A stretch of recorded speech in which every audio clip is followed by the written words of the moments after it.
Hey guys, so welcome to Suitcase Divas. Today we are going to be talking about group travel and how you split the cost for that. Traveling with friends and family is amazing until it's time to split the bill. And I think that we're going to talk a little bit more about how to go into doing it more fairly. So, in this episode, we're diving into the nitty gritty of group travel, from dividing accommodations fairly to planning activities that are kind of balancing the group versus solo time. And we'll help you navigate the tricky world of the shared expenses, hopefully without trying to avoid the drama, right? That's what our goal is Yes, today. because you can't. We've been on these trips, and if you don't have conversations before, it can lead to drama and who's doing what. So, and we've talked about this before.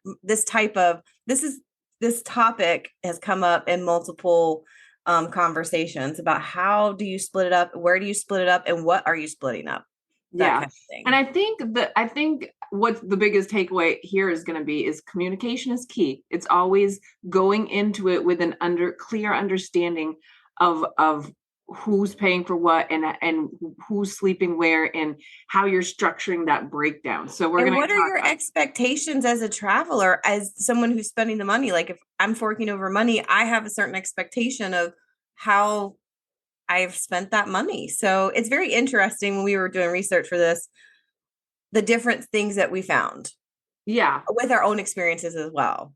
So let's talk accommodations, sleeping arrangements, okay? So equal splitting versus tiered splitting. Does the person that's sleeping on the sleeper sofa in the living room split the same amount or pay the same amount as the friends or couple that is in the master suite with a big private bathroom and the shower? What are your thoughts on that? I think that's probably the first question most people talk about. And when I say, I'm going to say argue about, but what I found in these chats and discussing with other people is so many people don't really want to have the conversations of who's getting the twin bed or who's if Or the bunk beds, or the the bunk children's beds. bunk beds. Yeah. Or Listen, the I have a sleeper bad sofa, back.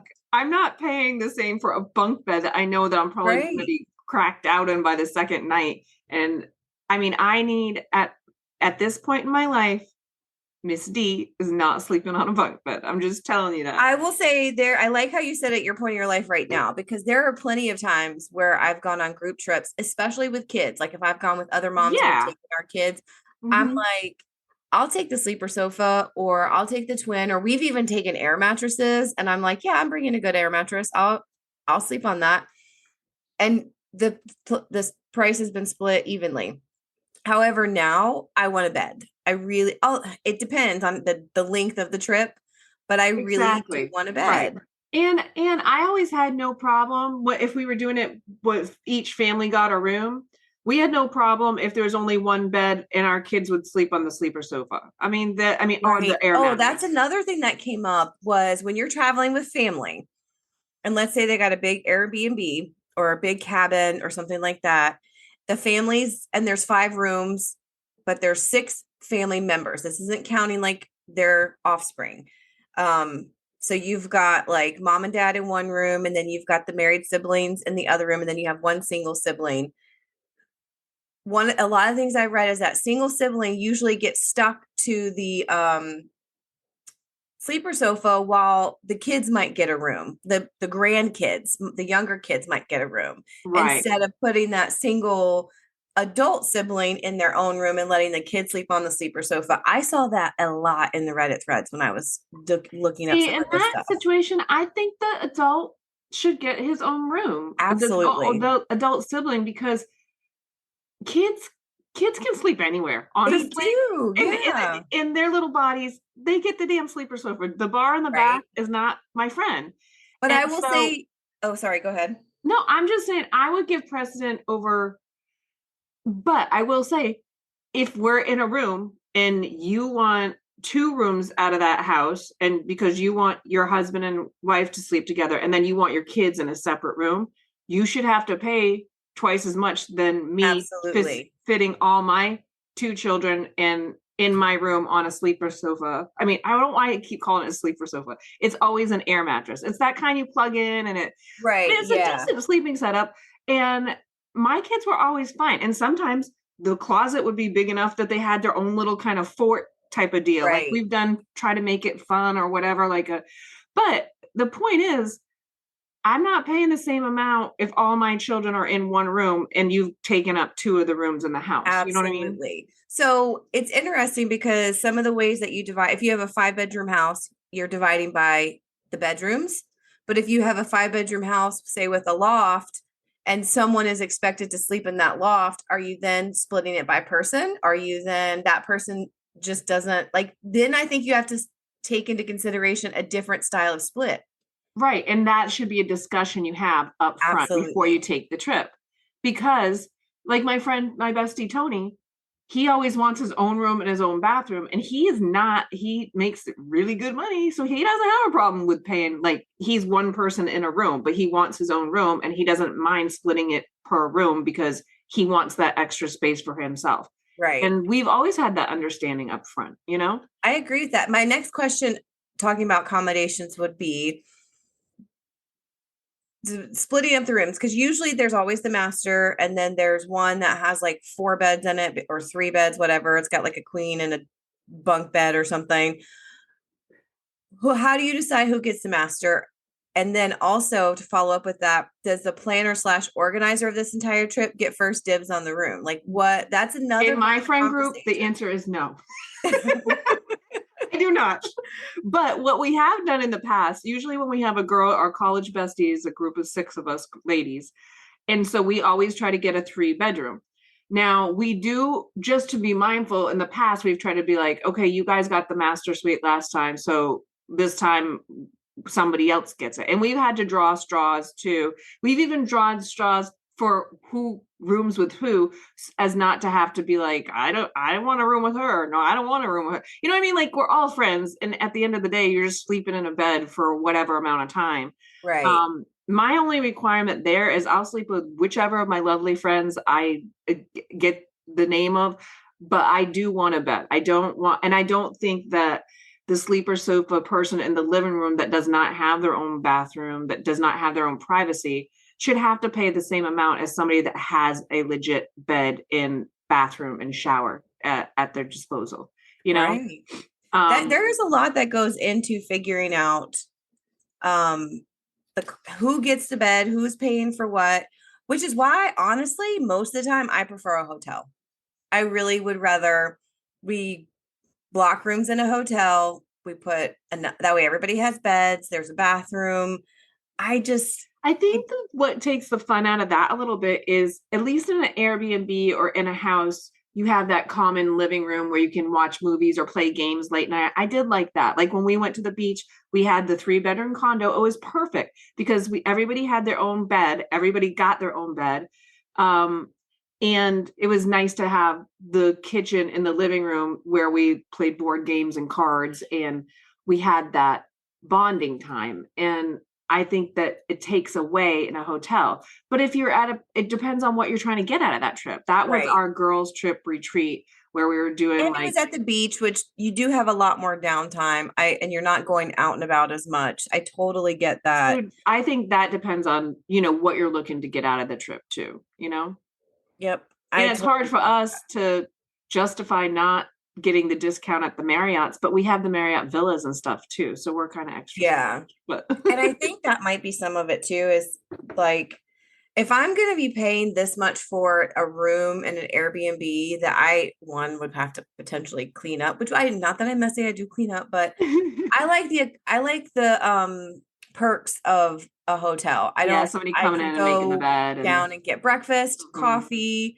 I don't have to do anything. Now, with the girls trip or with a group trip where we're all trying to hang out and it's more of a social, where we're really chilling at the lodging as opposed to spending a lot of time out and about, and our plans are to like cook meals or eat in, I totally get the value in that. And that kind of leads us into the next conversation. The next thing you have to consider on group trips is food.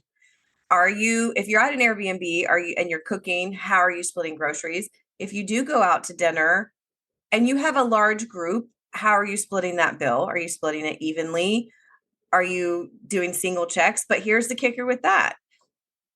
Some places don't, once you have an like I think it's 8 or more, some are 6 or more, they don't let you split the check. And then they already charge gratuity on top of that. So how are Mm. we splitting the checks? What do we do with the drinkers versus the non-drinkers? Like that goes into, and also like you and I've had this discussion. We pick, we nitpick. We're You and I most birds of the time will practically. split Yeah. an entree We can split an appetizer and be fully, completely full. because we're just snacking And really the whole time. we're drinking some vino.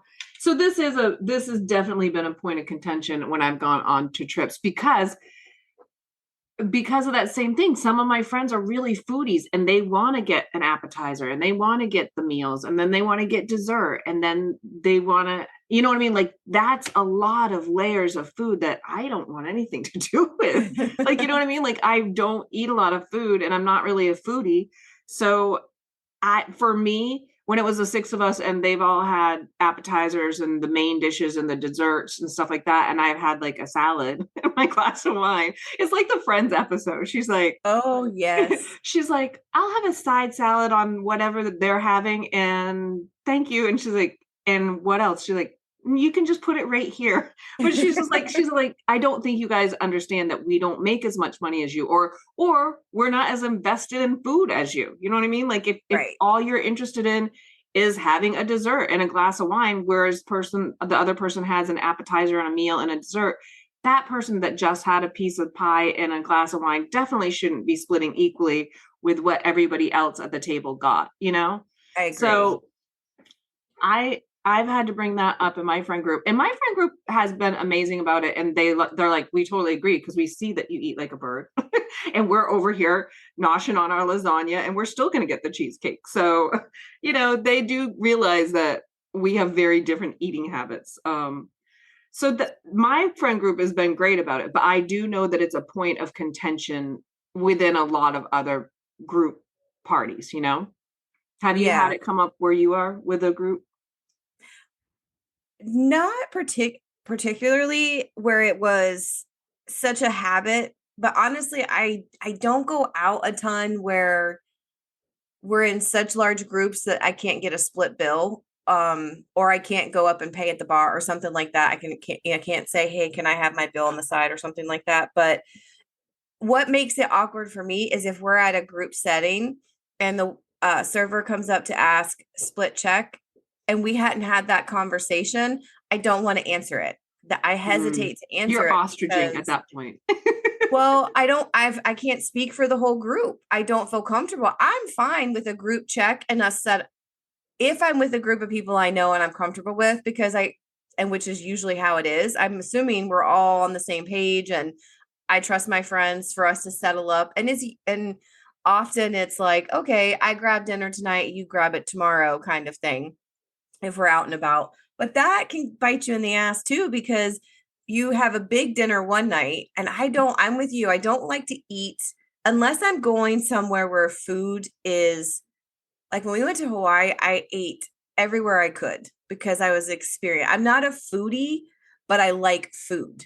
I Hmm. don't know enough about food. I don't have the fancy palate, but if you put something in front of me that looks or smells or I'm in a new area, I want to try something new. So, Well, and you like seafood, so that would be the perfect place in Hawaii. I'm well, sure they just do it. anywhere I go that's different from outside of what I would normally get, I'm absolutely going to try it, but I'm not going to eat heavy like that. I don't eat heavy when I travel. I'm one of those people that have this huge phobia of getting some type of stomach issue on a vacation. Yeah, So I'm very same. cautious about what I Yes. eat.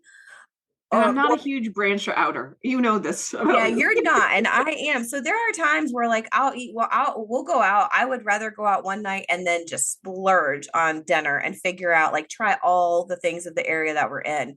And then the rest of the time I'm fine having smaller meals throughout the day or snacks or packing as we go. I don't like sit down dinners a lot. Yes, I want them same. once in a while. I don't want to Hmm. sit in a restaurant all night and shoot the shit. I really want to kind of go do something or listen to music or whatever. So my biggest thing is I want to know what our plan is going in. Are we splitting the check or are we settling up later? That's really just my thing is I will go along with it until it becomes a problem within that friend group where it's someone, if we're splitting the check evenly and it's becoming known, oh, well, this person's constantly ordering most expensive item on the meal, and I'm ordering over here my go-to chicken quesadilla if it's a Right. place I really like, and I go to often, kind of thing. Whatever it is. Yeah, I hear you. Ultimately, like you said, again, in this part, you got to have a conversation, make a plan. Now, buying groceries, if you're staying at Airbnb, Yeah. I've done this with family. Um, when I've traveled with family, we have talked about, okay, you have dinner this night, or you're in charge of the meals that day. That Right. includes lunch and dinner. Mm-hmm. But that just means you have to bring stuff for everybody to make a sandwich or make something for lunch. You don't have to cook that, but you do have to you have to plan this day's meals, period. And they Mm-hmm. kind of alternate. Everybody had a day. We've done that before in the big family beach trips and stuff. And we all have a night we're responsible for cooking if we're not going out to dinner that night. And that works out. That was in a big group. There was like 25 of us in that spring break group. So it just made more sense for everybody to kind of take on a night of dinner. But you know Um, what stresses me out is when we try to make a menu.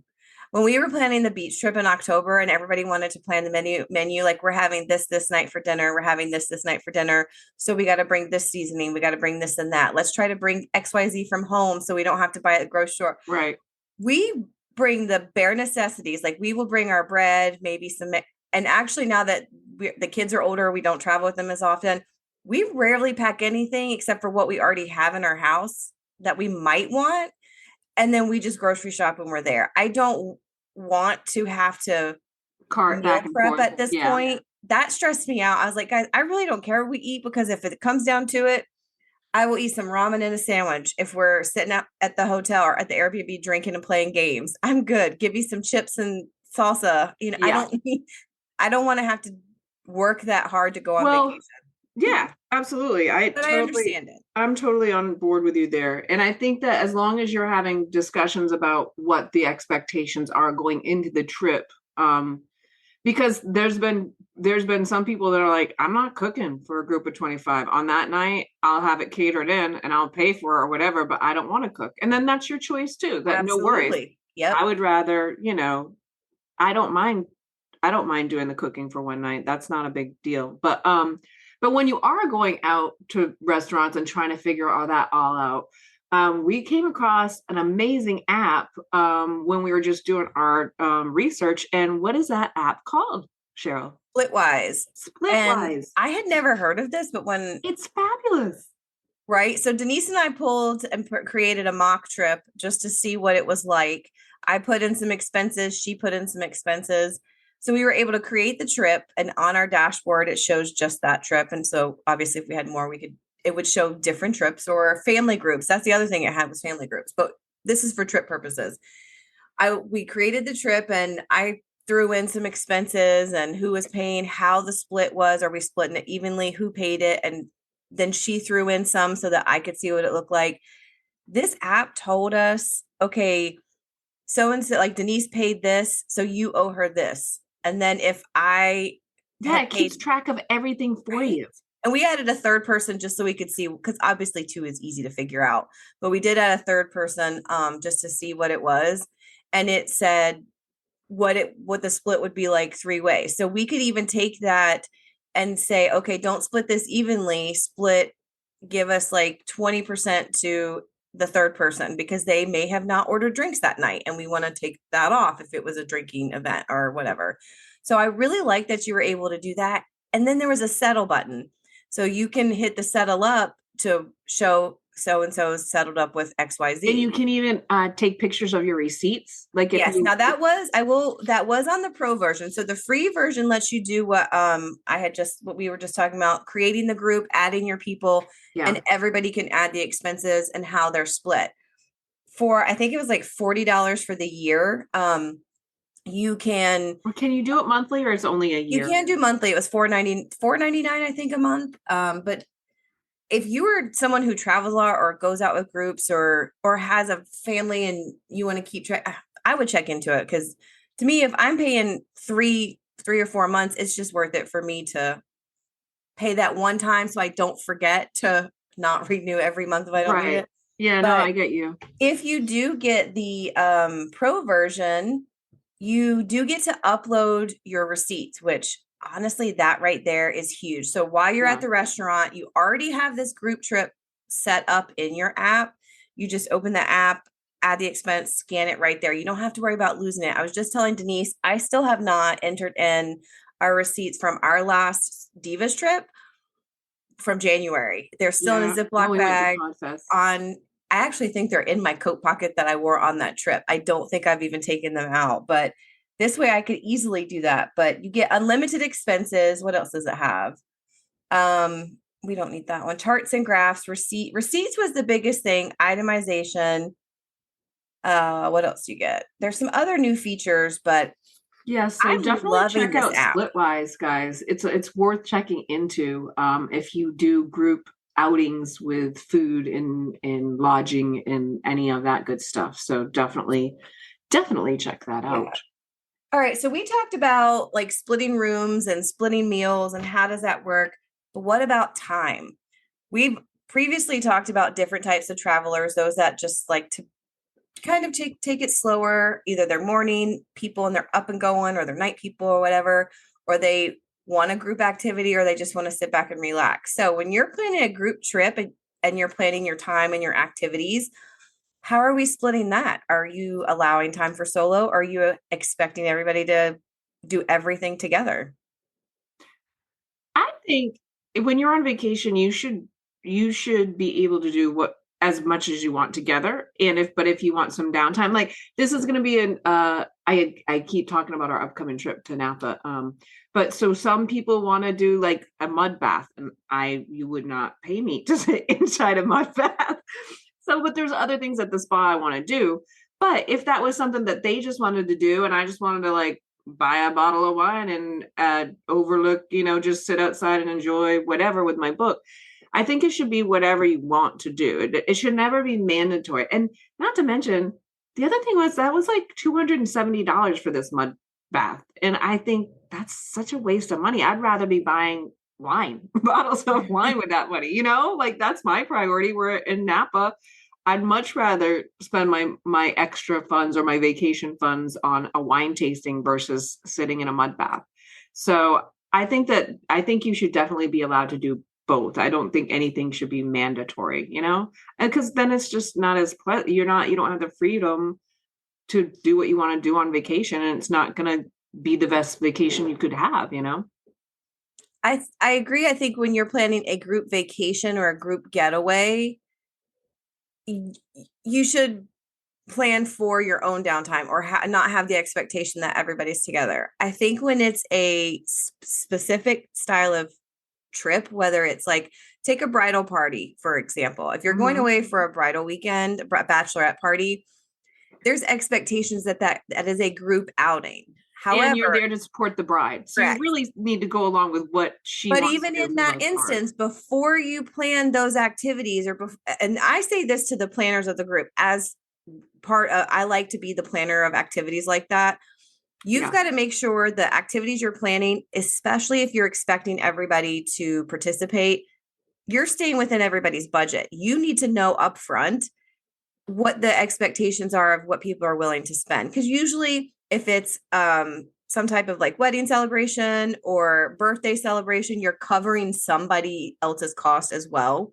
So not Mm-hmm. only are you paying for your own, but you're kicking in some for whoever you're celebrating. Right. So there needs to be it needs to be very transparent on what's going on and what the expectations are from the planner, from the person being celebrated, as well as from the travelers. Like that's a lot to navigate and make sure you're being respectful of everybody. And I think even in that instance of a bachelorette party, let's use that as an example, you can have a plan and have 5 activities for the weekend and someone still be able to sit it out because they're like, one, I don't like it. It's not my jam. Like if I were to say, hey, Denise, I want to go celebrate for my birthday and I want to go back to Vegas and jump off the stratosphere. You're not going to do that. I sure am not, sweetie. But I'll cheer I you would on. never expect that. Exactly. Like we can make a combo of those things. Or if I was doing something like it was going to take a couple hours, like zip lining, I you wouldn't want to go. So I'd be like, girl, you sit back here and have some drink and read your book, and then I'll tell you about it and show you the pictures when I get back. Like, I think we need to be respectful of our fellow travelers just as much as Yes. we are of the person we're celebrating when it comes to planning groups, like group trips where that is the expectation. Right. Yeah, I agree. Like and for this Napa trip, they want to hire a private chef one night to come in and cook. And I can appreciate that. And so for that, I depending on the cost, I mean, I'm not spending like $300 a person, but if it's kind of, within a reasonable budget of what I would have spent eating out at a restaurant that night, then Mhm. then I'll take one for the team there because they really want to do it. There's 6 of us, even though I'm not a foodie, and I would probably pay It's way still part less. of the experience at It's that part of point. the Like friend you're group chalking that up experience. to the Yeah. experience. Yeah. Yeah. So I think that that's why you have to be a little bit flexible when you're with a group. And I will say it comes with experience too. Our girl group in our 20s was a bit more not as understanding, I would say. Maybe just because they come from different backgrounds. I put myself through college. I was always working 2 jobs. I was always more mindful of what I was spending because I didn't have my parents didn't just send me off to college and I had a certain amount of money I was given a month. That did not happen. I put myself through school, and so we all have different backgrounds and dynamics and financial situations is what it really comes down to, especially when you're young. Well, So even as we get older, we're all in different phases of our life, even though we might be in the same, we all might be married with kids, but we're still at different financial stages of our life and sure. Yeah, need to but I be think we're more respect. Yeah. understanding. You see what I'm saying? I think Oh, as yeah. adults, we're more mature about it and we understand that Sally might not have as much money as Katie, but Right. we can figure it out so that Sally's not uncomfortable. You know what I mean? Right. We want to Yeah. make everybody feel like they're having a good trip. So, um yeah, So, I think what are some good ideas or good ways to avoid all this money drama before a group trip? I think I really think it comes down to just clear communication of what you're willing to spend, understanding the expectation that everybody is allowed to participate in whatever excursions they want, and and if they don't want to go, they should be able to kick it back home and read a book versus go drop $150 on a wine tasting. You know what I mean? Like we have this gorgeous house rented with a beautiful fenced in backyard and a hot tub and a lanai and all that stuff. So I'm probably not going to be going out wine tasting every single time. I probably just buy a bottle at Oxbow Market and come kick it in the hot tub and listen to my music and just chillax. Because that is kind of my happy place, that downtime and that just enjoying the environment. That to me, I look forward to. So it doesn't have to be like go, go, go, go. Right. Yeah, I definitely think communication is Key. number one. Mm-hmm. Let everybody knowing what everybody's expectation is. I also think this is something that people often don't think about when they're planning group trips. What happens if someone has to cancel after the number and the budget has been set, or even That deposits are being made? sucks because I think you Because have to divide it by 5 instead of 6 or whatever. exactly, then it becomes so there needs to be a plan in place for is any of the money refundable? Or I actually read a story on Reddit about someone from a group trip suing the planner of that trip because But they was it a bailed. planner or a friend that was planning? Because It that's was the different. planner of the trip, the friend who was the organizer of the trip, Okay. not a Not travel a agent, not a travel agent. professional or anything like Right. that. This was just because in every group trip, there is someone who is organizing it. The Mm-hmm. level of what they do depends on that personality and that friend Right. group. Yeah, sure, But sure. there's usually someone who's spearheading, hey, let's get this going, who's making the reservations, who's doing this and that. So this planner, the organizer of this group, got sued by the person who canceled after all the deposits and everything had been paid.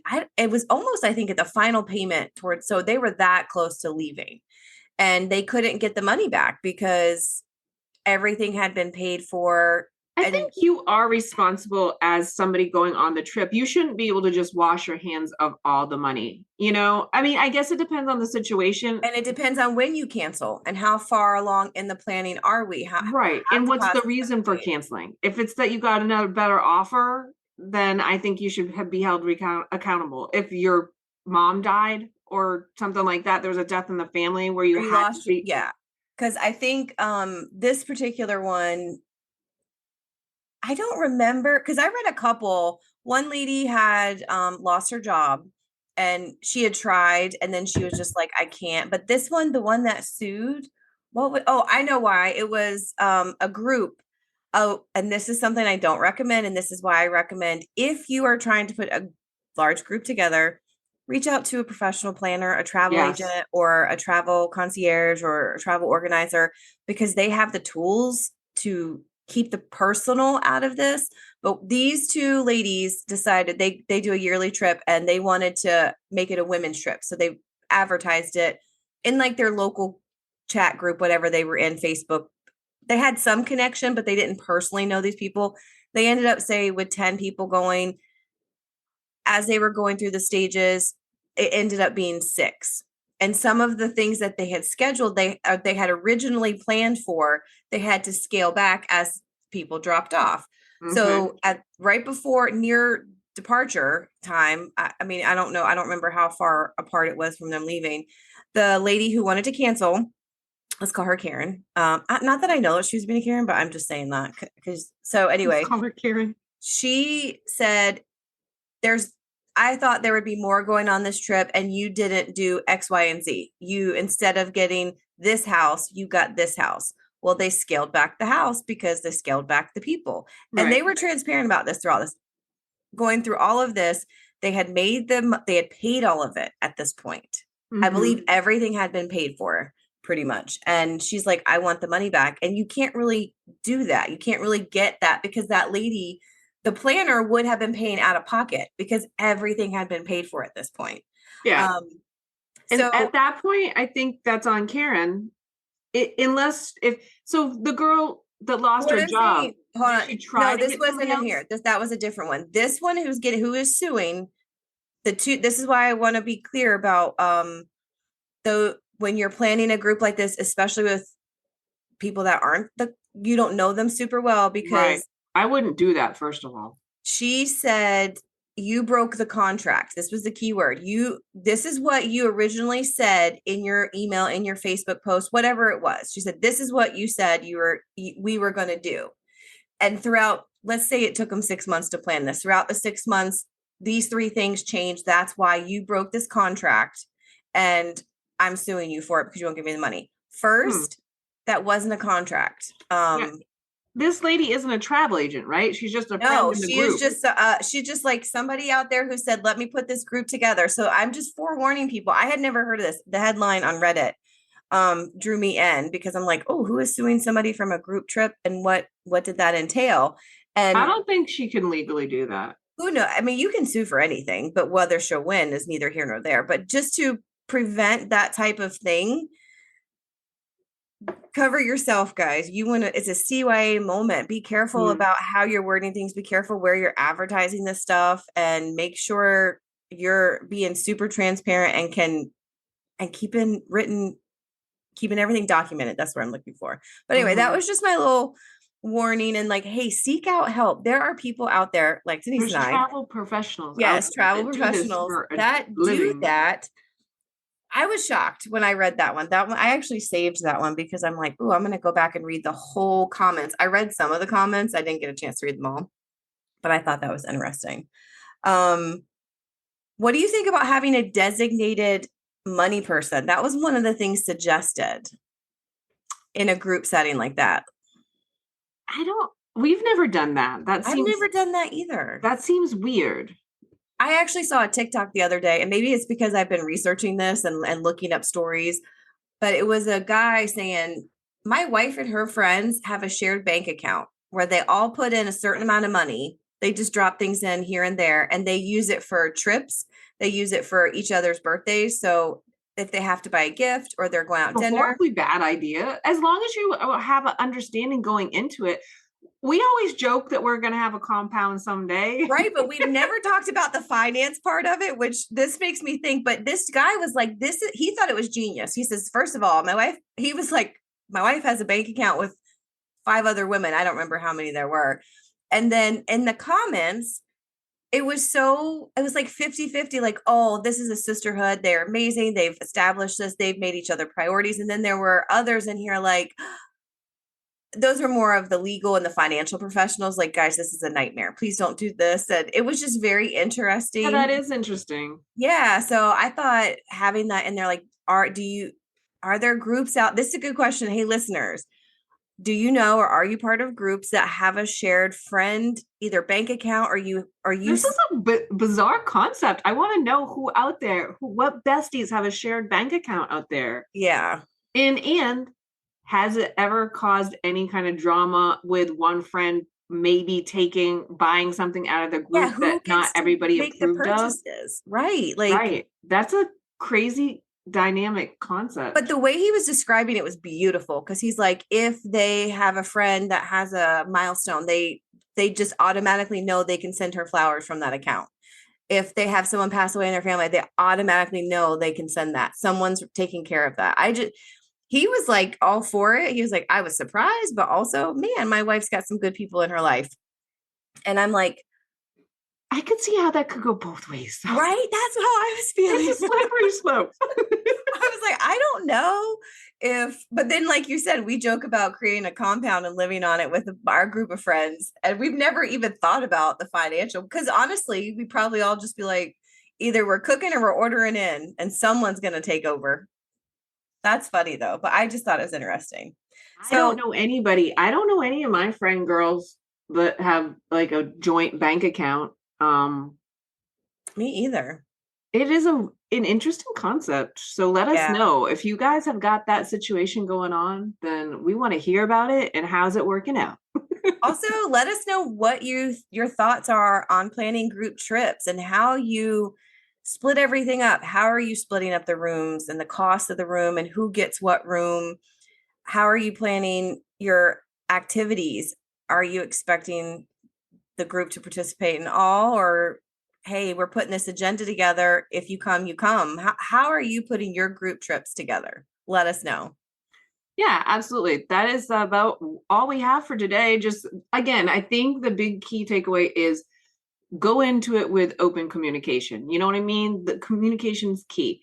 And not all friend groups may vacation the way others will. Maybe there's Right. somebody that's like, I don't care if it's a sleeper sofa. I sleep like a baby. I like when I hit my head hits the pillow, I'm out. So I don't All right. If care. you come back with that answer, let us know what age group you're into. What generation are you? Because I is this an age thing? Because I am too old to I'm settle for not the air sleeping on the mattress sofa now. That's my anymore. thought. I am too old Hmm. for the air mattress.